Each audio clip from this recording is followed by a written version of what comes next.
মরার আগে ছেলে মেয়েদের নামে জমি লেখাটাকে ঠিক? জোরে বলেন ঠিক। কখনো লিখতে যাবেন না, কখনো লিখতে যাবেন না, পাইখানাকেই মরবেন।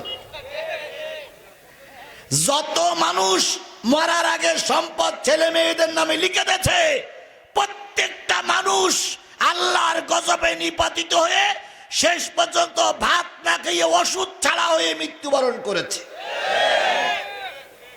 আপনি লিখে দেবার কি? আপনি তৈরি করেছেন, রেখে দেবেন, ছেলে মেয়েরা ভাগ করে নেবে। الذي أرسله بالحق بشيرا ونذيرا وداعيا إلى الله بإذنه وسراجا منيرا فقد قال الله تعالى في كلامه المجيد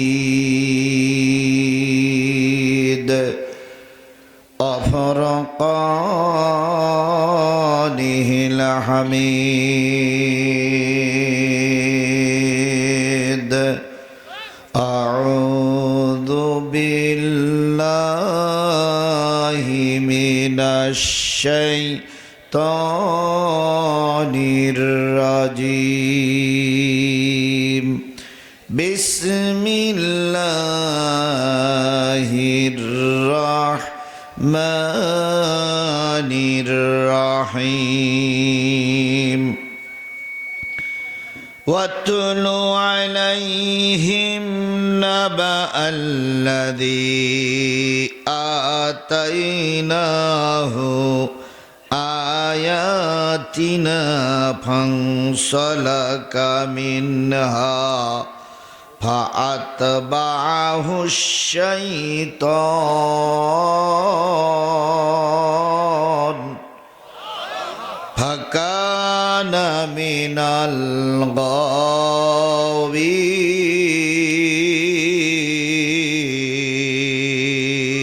الغاوين ولو شئنا لرفعناه بها ولكنه أخلد إلى الأرض واتبع هواه فمثله كمثل القلب إن تحمل عليه يلهث أو تتركه يلهث ذلك مثل القوم الذين كذبوا بآياتنا فاقصص القصص لعلهم يتفكرون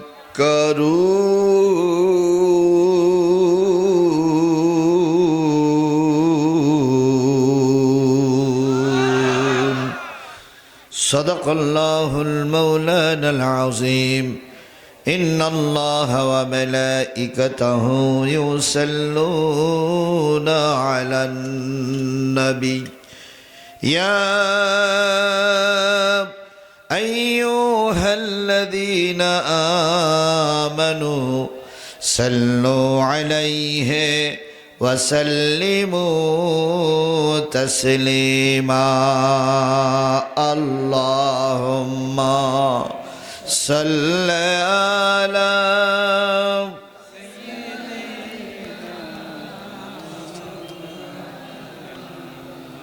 وعلى آل مولانا দুরূদ শরীফ পড়লে মনে হয় গোনাহ হচ্ছে নাকি?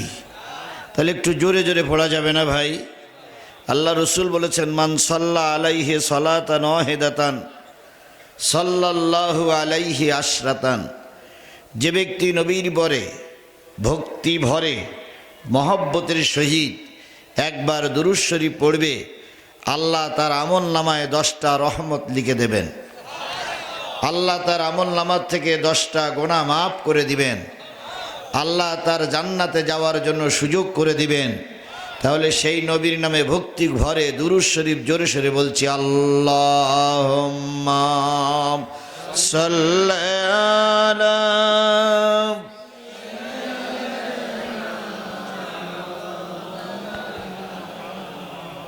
وعلى آل سيدنا مولانا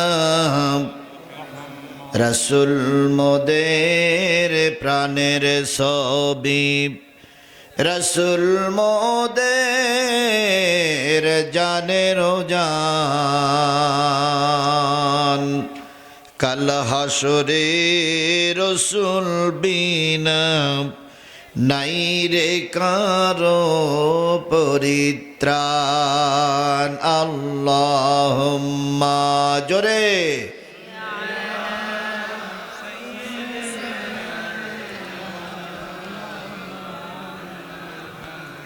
وعلى آل হাবিবেনা, বিশ্বের সেরা বিশ্ব নবী, আমরা যে তার উম্মতি, পাপের জগতে তাশরীফ আনলেন দূর করিতে জুলুমতি।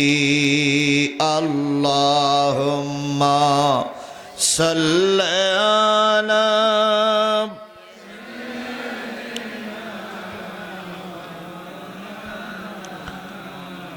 ওয়া আলা আলি হাবিবিনা, লা ইলাহা ইল্লাল্লাহ জোরে লা ইলাহা, আরো জোরে লা ইলাহা, লা ইলাহা, লা ইলাহা, লা ইলাহা ইল্লাল্লাহ মুহাম্মাদুর। সকলে জবান খুলে একসাথে এক বাক্যে বলছি, সাল্লাল্লাহু আলাইহি ওয়াসাল্লাম। এলাকার বিভিন্ন কুটির থেকে আগত দিনদার পরেজগার মুত্তাকি মুসলমান ভাই ও বন্ধুগণ, পদ্মায় অবস্থানরতা শ্রদ্ধাশীলা মা ও বোনেরা, সকলকে নিয়ে আবারও সালাম বিনিময় করছি। আসসালামু আলাইকুম ওয়া রাহমাতুল্লাহি ওয়া বারাকাতুহু। আল্লাহ পাকের দরবারে লক্ষ কোটি শুকরিয়া, যিনি আপনাদের মতন জান্নাতি মানুষদেরকে কোরআনের মাহফিলে কবুল করেছেন, আমাদের মতন কিছু গুনাহগার বান্দাদেরকে আপনাদের সামনে কিছু কথা বলার জন্য কবুল করেছেন। কর্তৃপক্ষকে অনেক দিন পরিশ্রম কষ্ট সাধনার পরে আজকের এই মাহফিলটা বাস্তবায়ন করার পরিবেশ তৈরি করে দিয়েছেন কে? যে আল্লাহ এতগুলো রহমত করলেন, সুযোগ দান করলেন, সেই আল্লাহর শুকরিয়াটা আসতে না জোরে আলহামদুলিল্লাহ। আরেকটু জোরে বলুন তো আলহামদুলিল্লাহ। আল্লাহ রসুল মদিনায় হিজরত করে টিকে থাকতে পারতেন না যদি মদিনার লোকগুলো রসুলকে জায়গা না দিত। কথা কি বুঝতে পেরেছেন আপনারা? মক্কার লোক রসুলকে জায়গা দেয়নি বলে মক্কার থেকে হিজরত করে কোথায় যেতে হয়েছে? এখন মদিনার মানুষ যদি রসুলকে জায়গা না দিতেন তাহলে রসুলকে মদিনায় দিন প্রচার করতে পারতেন? নিশ্চয়ই পারতেন না। সরলপুরীর মানুষ যারা আছেন তারা যদি মাহফিলে না আসেন, তারা যদি মাহফিলের জন্য সুযোগ করে না দেন, বাইরের মানুষ দিয়ে মাহফিল সফলতা করা সম্ভব নয়। এবার আমি আপনাদের কাছে জানতে চাচ্ছি, সরলপুরীর মানুষ যে গ্রামে মাহফিল হচ্ছে, এই গ্রামের নাম তো সরলপুর নাকি? এই সরলপুরীর কয়জন আছেন একটু হাত তোলেন তো?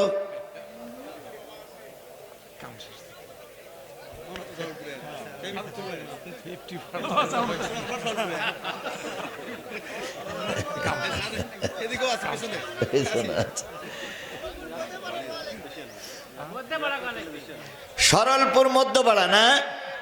আচ্ছা, সে মধ্যপাড়া না হোক, সরলপুর হোক। সরলপুর, মধ্যপাড়া, পশ্চিম পাড়া, উত্তর পাড়া, দক্ষিণ পাড়া, সব পাড়া মিলেও অর্ধেক লোক হয়নি, আর অর্ধেক লোক বাইরের। তাহলে আপনারা কি শুধু গরুর গোশত থেকেই আজকে পার করবেন? প্রিয় সরলপুরবাসী, এই গ্রামে আপনাদের এই আত্মীয় স্বজন কবরে শুয়ে আছে, কথা বলেন ঠিক না বেঠিক? আমরা আসলাম দূরের থেকে, আর আপনারা আপনাদের আত্মীয় স্বজনের কথা ভুলে যেয়ে আজকে গরুর গোশত খেয়ে বাড়ি গল্প করতেছেন। এক সময় মাহফিল শেষ হয়ে যাবে, যখন আপনি কবরের পাশ দিয়ে যাবেন, বা আপনার কবরের পাশ দিয়ে যখন নামাজিরা মুসল্লিরা চলে যাবে, আপনার বাবা আপনার মা ডেকে বলবে, সবাই কোরআনের মাহফিল থেকে চলে যাচ্ছে, আমার পরিবারের কেউ কি কোরআনের মাহফিলে যায়নি? আমার পরিবারের কেউ কি আমার জন্য একটু দোয়া করার পরিবেশ পায়নি? সেই সময় বাপ মা কবরে বসে বসে আপনার জন্য অভিশাপ দিতে থাকবে। কি অভিশাপ দেবে? আয় আল্লাহ, ওদের পরিবারে অশান্তি দাও, ওদের সুখটা তুমি তুলে নাও, ওদের পরে তুমি নারাজি হয়ে যাও, কারণ আমি যা কিছু তৈরি করেছি, যা কিছু কামাই করেছি, সব ওদের জন্যই রেখে এসেছি। আপনারা কি বাড়ি শুয়ে গরুর গোশত খেয়ে বাপ মার অভিশাপ পুরাতে চান, না আল্লাহর রহমত নিতে চান? কারা কারা রহমত নিতে চায় আমি সেই লোকগুলোর একটু দেখতে চাই। আপনারা না, যারা বাড়িতে আছেন 10 মিনিট সময় দিলাম, 10 মিনিটের ভিতরে যদি কোরআনের মাহফিলে না আসেন, তাহলে বুঝবো আপনারা রহমত প্রাপ্ত জাতি নয়, আপনারা গজব প্রাপ্ত জাতি। এরপরে আমরাও আল্লাহর কাছে বলবো, আল্লাহ, এরা শুধু মুখে মুখে তোমার ভালোবাসে, প্রকৃত তোমার ভালোবাসা এদের দিলের ভিতরে নাই। সবাইকে আল্লাহ কোরআনের মাহফিলে কবুল করে না। কাউকে আল্লাহ যাত্রায় কবুল করে, কাউকে আল্লাহ সিনেমায় কবুল করে, কাউকে আল্লাহ পয়লা বৈশাখে কবুল করে, কাউকে আল্লাহ অন্যায় কাজে কবুল করে, আর কাউকে আল্লাহ কোরআনের মাহফিলে কবুল করে। কথা বলেন ঠিক না বেঠিক? তাহলে অগণিত মানুষের ভিতর থেকে বাছাই করে আল্লাহ পাক আপনাকে আমাকে কোরআনের জন্য কবুল করেছেন। এজন্য মালিকের দরবারে শুকরিয়া আদায় করছি, আলহামদুলিল্লাহ। সর্বকালের সর্বশ্রেষ্ঠ মহামানব, যিনি এই পৃথিবীতে যখন এসেছিলেন, তখন এই সমাজটা ছিল জাহিলিয়াত দিয়ে ভরা। কি দিয়ে ভরা? আচ্ছা, জাহিলিয়াত শব্দের অর্থ কি? অন্ধকার, অন্ধকারাচ্ছন্ন। বলুন তো, রসুল যখন এই পৃথিবীতে এসেছিলেন, সূর্য কি উঠত? রাত দিন কি হয়েছে? তাহলে সে সমাজটা অন্ধকার কেন? অন্ধকার এই জন্য, সেই সমাজের সব ঠিক ছিল, কিন্তু ওহির জ্ঞান ওই সমাজের মানুষের ছিল না। মানুষের বিবেক ছিল, কাণ্ডজ্ঞান যে ছিল না তা নয়। অনেক কিছু থাকার পরে ওই সমাজের মানুষগুলো ওহির জ্ঞানে জ্ঞানী হয়ে সমাজ পরিচালনা করত না। নিজেরা যেটা ভালো মনে করত সেইটাই আইন মনে করত, ধরাকে সরা মনে করত। জোর যার মুল্লুক তার, যে যেভাবে পারে সেইভাবেই সমাজ গঠন করেছে। এই জন্য ওই যুগটারে কি যুগ বলা হয়? আজকেও কি সেই যুগের অবস্থা আমাদের সমাজে দেখা যাচ্ছে? জোরে বলেন, দেখা যাচ্ছে। জোর যার মুল্লুক তার, সেই হিসাব করে বিগত 15.5 বছর আবু জেহেলের উত্তরসূরিরা ক্ষমতার জোরে জোরের খাটিয়ে আমাদের উপরে অত্যাচার করেছে। কথা ঠিক না বেঠিক? আজকে দেখেন ভারতও আমাদের উপরে জোর খাটাচ্ছে, এরাও জাহিলিয়াতের দিকে এগিয়ে যাচ্ছে। কথা বলেন ঠিক না বে ঠিক? আমার দেশটা কি পরাধীন না স্বাধীন? স্পষ্ট করে বলতে, আমার দেশটা পরাধীন না স্বাধীন? একটা স্বাধীন সার্বভৌম দেশের অভ্যন্তরে ঢুকে যাওয়ার মতন ভারত স্পর্ধা দেখাচ্ছে। কথা বলেন ঠিক না বে ঠিক? এটা ওই অতীতের জাহিলিয়াতকে মনে করে দেয়। আমার একটা ছেলে, আমার একটা গাড়ি, আমার একজন বন্ধু মাহফিলে আছে, তাদের উপরে আক্রমণ করা মানেই তো আমার উপর আক্রমণ করা। একটা স্বাধীন দেশ চলতে গেলে প্রতিটা স্বাধীন দেশের সঙ্গে দূতাবাসের সঙ্গে একটা সম্পর্ক থাকে। সেই দূতাবাসের উপরে আক্রমণ করা মানেই তার দেশের উপর আক্রমণ করা। কথা বলেন ঠিক না বে ঠিক? ভারত কলকাতায় মুসলমানদের বাংলাদেশের দূতাবাসের উপর আক্রমণ করেছে, তার মানে সে পায়ে বাঁধিয়ে ঝগড়া করে জাহিলিয়াতের যুগের দিকে আমাদের ঠেলে নেওয়ার জন্য চেষ্টা করছে।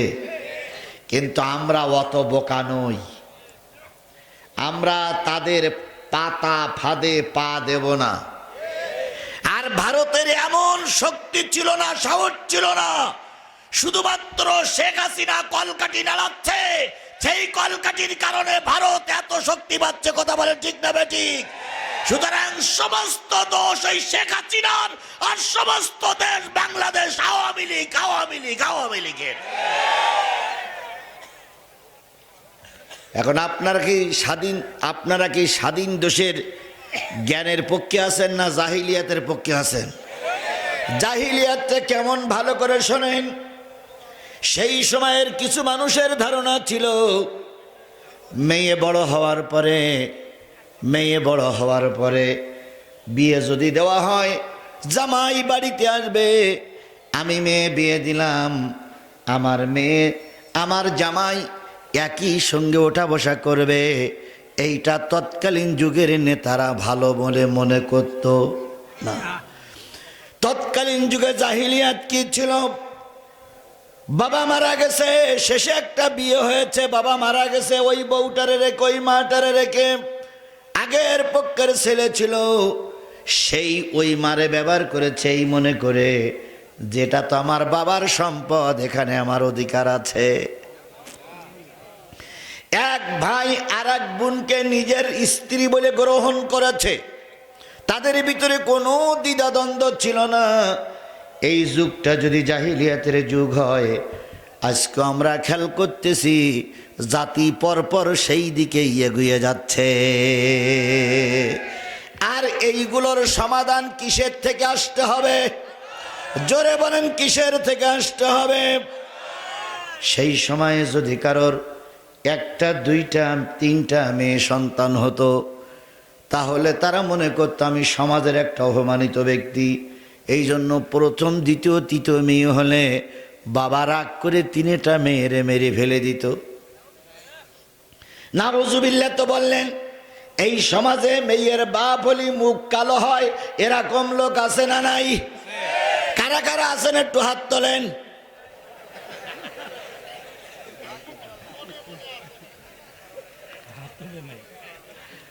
ও ভাই, মেয়ে দেয় কে?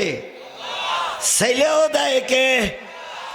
গত 4-5 দিন আগে পীরগঞ্জে একটা মাহফিল করলাম। একজন বিরাট MBBS ডাক্তারের নাম বলবো না, তাহলে আপনারা চিনে ফেলবেন। ওনার 3টে মেয়ে। আপনি আলহামদুলিল্লাহ বলতেছে, উনি তো নাউজুবিল্লাহ বলতেছে। ওনার 3টা মেয়ে। মাহফিল কর্তৃপক্ষ বলল, হুজুর ওনার প্রায় 100 বিঘার উপরে জমি।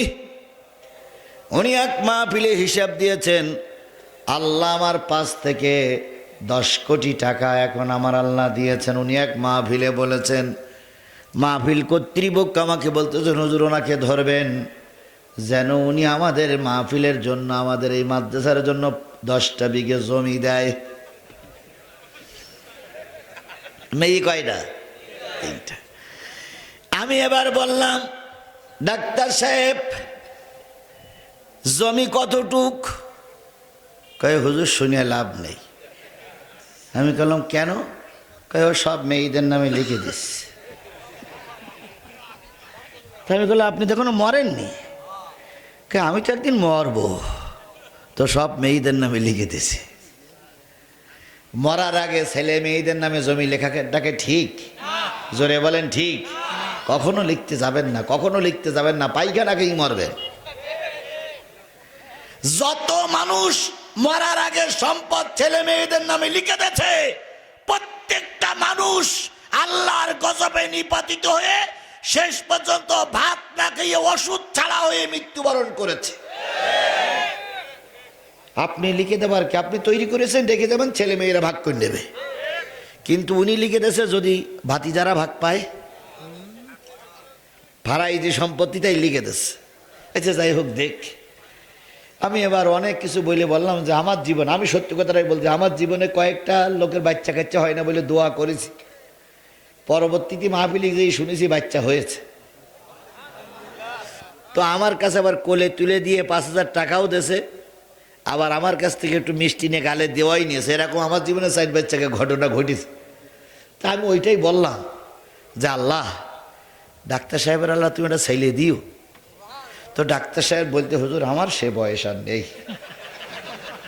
মানে ও যে ছেলে দেবে ও সাহস আর ওর আর নেই, ওর ব্যাটারি ভিউজ হয়ে গেছে। আমি চিন্তা করলাম কেন ওখানেও দুর্বল, কাই হুজুর দুর্বল না লিখে মেয়েদের লিখে দিছি। আমি চিন্তা করলাম এখানেও তো ধরতে পারলাম না। আমি বললাম যে 90 বছর বয়স হযরত ইব্রাহিম আলাইহিস সালাম আব্বা হওয়ার জন্য চেষ্টা করেছিলেন, আল্লাহ ইসমাইল জাকারিয়ারে দিলেন। আল্লাহ আপনার দিলু দিতে পারে, না দিলু না দিতে পারে, সেটা আপনার ব্যাপার, কিন্তু আমি দোয়া করতে কার্পণ্য করব না। দেখতাম এই কথাটা শুনে একটু মন নরম হলো। এবার লাস্টে বললাম যে ভাই মাদ্রাসা মনে করেন আপনার আরেকটা মেয়ে, 3 মেয়ে লেগে দিয়েছেন, আর মাদ্রাসা মনে করেন আরেকটা মেয়ে। যদি এখন হয়, ভাবি যদি আরেকটা হয় তাহলে আরেকটা হলে তো তারে কি করবেন? তারে কি মাহরুম করে দেবেন? তো তার জন্য আপনি 10 বিঘে জমি দেন।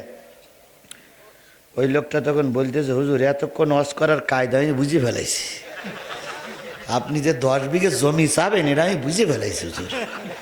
তা কি আর করবো, আপনিও লোক খারাপ না আর আমি লোক ভালো বলে আমি তো বলতেছি না হুজুর। তা আপনি কর্তৃপক্ষর বলেন, ওরা যখন 10 বিঘে চেয়েছে তা আমি 5 বিঘে দেব। তখন কি মারা হাওয়া জোরে হবে না বেশি হবে? মারা হাওয়া হইল। তো আমি কথাটা বলার উদ্দেশ্য এইটা যে আপনি বলতেছেন 3টে মেয়ে হলে আলহামদুলিল্লাহ, কারণ তো অনেকেই 3টে মেয়ে হলে আলহামদুলিল্লাহ পড়তে চায় না। কিন্তু বলুন তো কন্যা সন্তান কে দেয়? পুত্র সন্তান কে দেয়? কন্যাও দেয়, পুত্র দেয় কে? কাউকে অধিক সন্তান দেয় আর কাউকে মোটেও দেয় না, সেটাও কে? কাউকে অনেক সম্পদের মালিক বানায়, আবার কাউকে কুড়ে ঘরে বসবাস করার সুযোগ দেয়, এটাও কার ইশারা? সুতরাং সকলের ইশারা। সেই সমাজের মানুষ আল্লাহর ইশারা মেনে চলতো না, তাই ওই সমাজকে কি বলা হতো? জাহিলিয়াতের সমাজ। ওই সমাজে আল্লাহর নবীর কাছে একজন এসে বলেন ইয়া রাসূলুল্লাহ, আমি কালেমা পড়লে আমার জীবনের গুনাহগুলো কি মাফ হয়ে যাবে? নবীজি বললেন মান ক্বালা লা ইলাহা ইল্লাল্লাহ সুম্মা মাতা আলা যালিকা ফাদাখালাল জান্নাহ। যেই ব্যক্তি একবার কালেমা পড়বে আর এই কালেমার পরে ইস্তেকামাত থাকা অবস্থায় মৃত্যুবরণ করবে, আমি নবী বলে দিলাম ওই ব্যক্তি আল্লাহর জান্নাতি। ওই লোকটি বলেন ইয়া রাসূলুল্লাহ, আমি আপনার কথা বিশ্বাস করি, কিন্তু আমার জীবনীটা একটু শোনার পরে আপনি রেজাল্টটা দেন। নবী বললেন তোমার জীবনী বলো, বলার আগে তোমার পরিচয়টা দাও। লোকটি বললেন ইয়া রাসূলুল্লাহ, আমার সমাজে পরিচয় আছে, নাম হলো দাইহাতুল কালবি। নবীজি বললেন পরিচয় বলার পরে এবার তোমার ঘটনাটা বলো। কই ইয়া রাসূলুল্লাহ, আমাকে আল্লাহ পাক 7টা কন্যা সন্তান দান করেছিলেন। কয়টা? নবীজি বললেন শোনো, যদি কেউ 3 মেয়ের বাপ হয় সে জান্নাতি, যদি কেউ 2 মেয়ের বাপ হয় সে কি? জান্নাতি। একজন খুব কান্নাকাটি করতেছে। নবী বললেন তুমি কান্দো কেন? কই ইয়া রাসূলুল্লাহ জান্নাত মনে হয় আমার কপালে নাই। নবী বললেন কেন? কয় আমার একটা মাত্র মেয়ে। নবী বললেন আল্লাহর বান্দা শোনো, যার এক মেয়ে আমি নবী বললাম সেও আল্লাহর জান্নাতি। এই হাদিসটা আমি যেটা বললাম এটা অনেক হুজুরদের কাছে এর আগে অনেকবার শুনেছেন না ভাই? এটা কি নতুন শুনলেন আপনারা? যে এক মেয়ের বাপ জান্নাতি, দুই মেয়ের বাপ জান্নাতি, তিন মেয়ের বাপ জান্নাতি, এটা কি নতুন শুনলেন? কিন্তু কোন বক্তার কাছে শুনেছেন যে দুই ছেলের বাপ জান্নাতি, তিন ছেলের বাপ জান্নাতি, এক ছেলের বাপ জান্নাতি, এরকম কোনোদিন শুনেছেন? তাহলে রাসূল বললেন, এবার দাইয়াতুল কালবি বলেন ইয়া রাসূলুল্লাহ আমার তো 7টা। নবী বললেন তুমি তো ডবল জান্নাতি। এবারে দাইয়াতুল কালবি বলতেছি ইয়া রাসূলুল্লাহ আমার ঘটনাটাকে একটু শুনুন। নবী বললেন বলো। ইয়া রাসূলুল্লাহ জাহিলিয়াতের যুগের মানুষ আমি। আমার ঘরে যখন প্রথম একটা কন্যা সন্তান আল্লাহ দিলেন, আমি চিন্তা করলাম কন্যার বাপ আমি হতে চাই না, তাই ওই সন্তানটারে নিজে হাতে জবাই করলাম, 2 খণ্ড করলাম, ছোট্ট বাচ্চাটারে 2 জায়গায় ফেলাই দিলাম। মনে করলাম আগামীতে আবার একটা পুত্র সন্তান আসবে। দ্বিতীয়বার আমার স্ত্রী যখন মা হতে চললেন, আমি সেই সময় একটু আনন্দিত হচ্ছিলাম দ্বিতীয় সন্তানটা পুত্র হবে। কিন্তু যেদিন সন্তান জন্ম নিল ধাত্রী আমাকে সে সংবাদ দিল এবারও কন্যা সন্তান হয়েছে। ইয়া রাসূলুল্লাহ আমি ওই বাচ্চাটার গালের ভিতরে কিছু লবণ দিলাম, গালটা চেপে ধরলাম, লবণের অ্যাকশনে কিছুক্ষণের ভিতরে মেয়েটা নিস্তব্ধ হয়ে গেল। আমার বুঝতে বাকি রইল না দ্বিতীয় সন্তানটা কি হয়ে গেছে, মারা গেছে। তৃতীয় আর একটা মা হওয়ার জন্য আমার স্ত্রী গর্ভবতী হলেন। আমার ধারণা ছিল তৃতীয় সন্তানটাও হলো না। আমি ওই মেয়েটারে জীবন্ত নিজে কবর খুললাম, কবরের ভিতরে রাখলাম।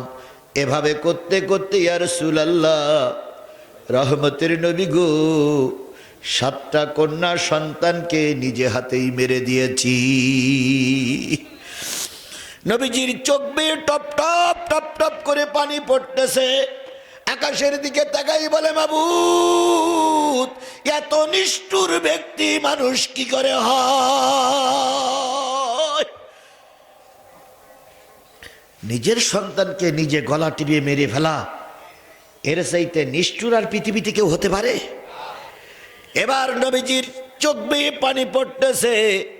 দাইহাতুল কালবি নামক ওই লোকটি বলেন ইয়া রাসূলুল্লাহ আমার কথা বলা তো এখনো শেষ হয়নি,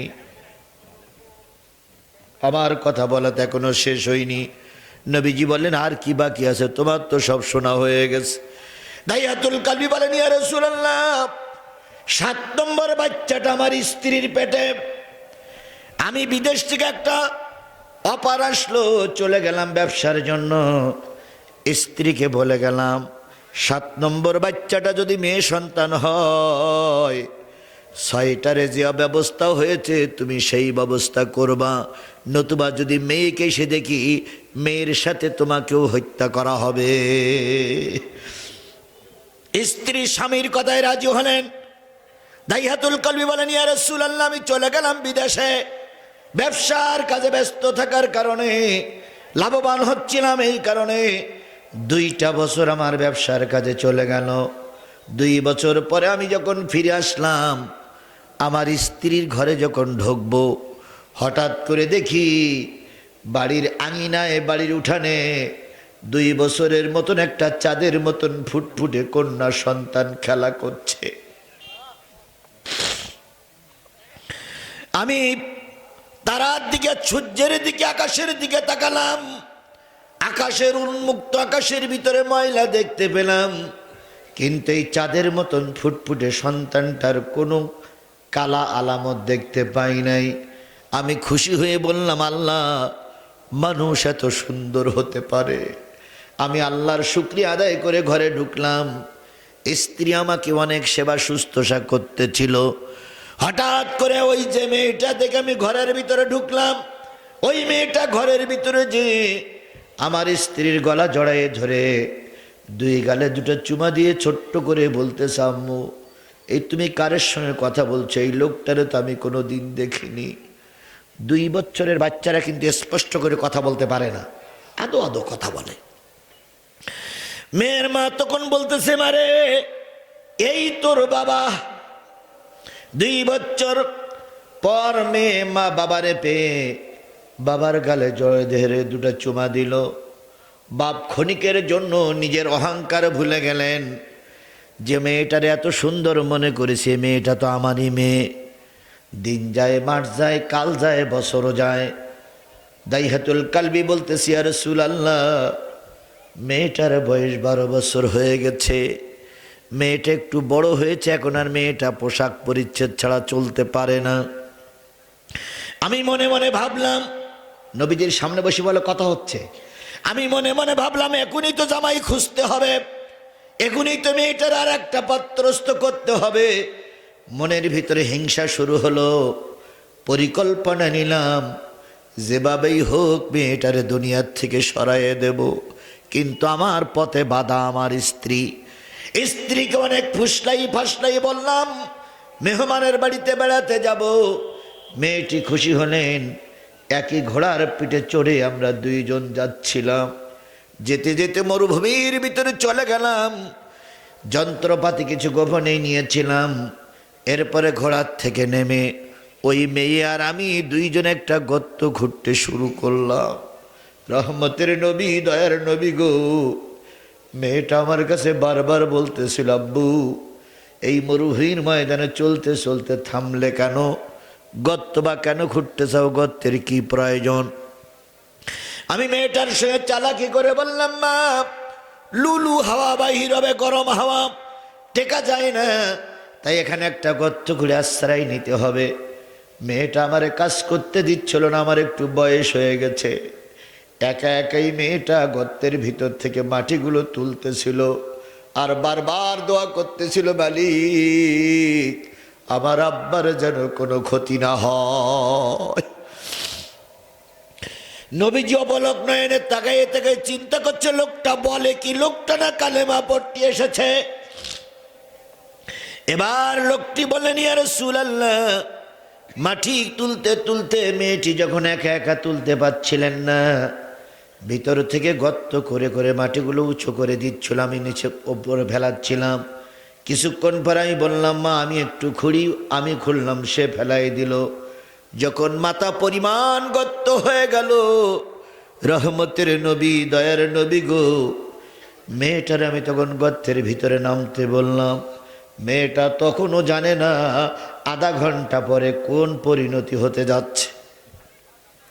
মেয়েটারে গর্তের ভিতরে নামাই দিলাম।